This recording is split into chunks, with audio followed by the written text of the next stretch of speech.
Bayan, ang Kuya Ed po, no? Masaya lang kami kasi parang hindi na talaga maawat ang reckoning. Tignan niyo po. Breaking news. Wala na rin Merry Christmas si Marcos Jr. Sa gitna ng mga sumusunod na paulit-ulit na payag ni Marcos Jr. Alam mo, ano BBM? Ay, nako. Watch out for the day of reckoning. We are not joking. We are not joking. This speculations, this statement is uncovered. Talagang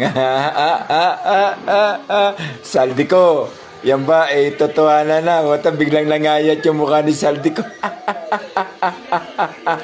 Akala mo porkit nasa Europe ka lalakas ang masarap ang kang matulog.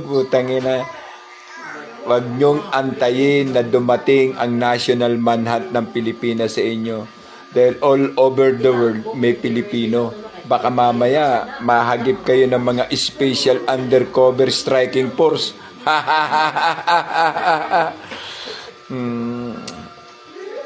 Kayo din.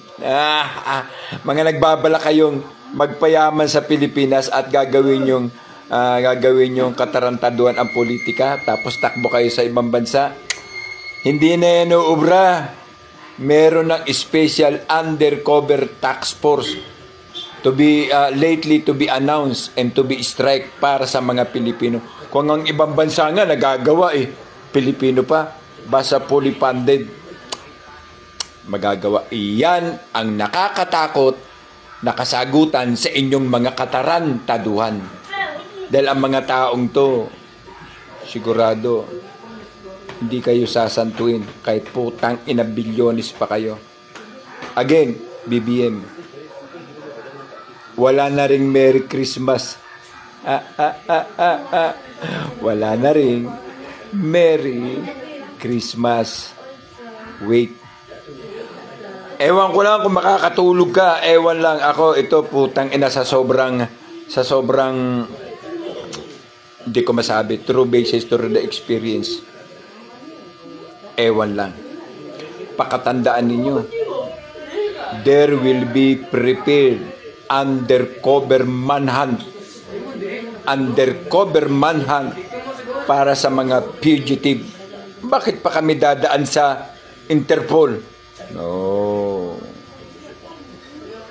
Although legislative can accurately make that kinds of information and negotiation, pero kapag pagbalangkas para papagbayarin kayo sa inyong kawalangian, wala nang Merry Christmas si Marcos Jr. Alam ko naman sagot nyo rito Di ba, Ate Claire? Ang sagot nyo is fake news. Fake news ka dyan, putang ina. Sayo, kahit anong tagpi-tagpi at tahi-tahi ninyo, lalabas at lalabas. Kayo at kayo pati. Magbabayad kayo. Magbabayad kayo sa amin. And don't forget, there is an undercover group to look upon pag tumakas kayo.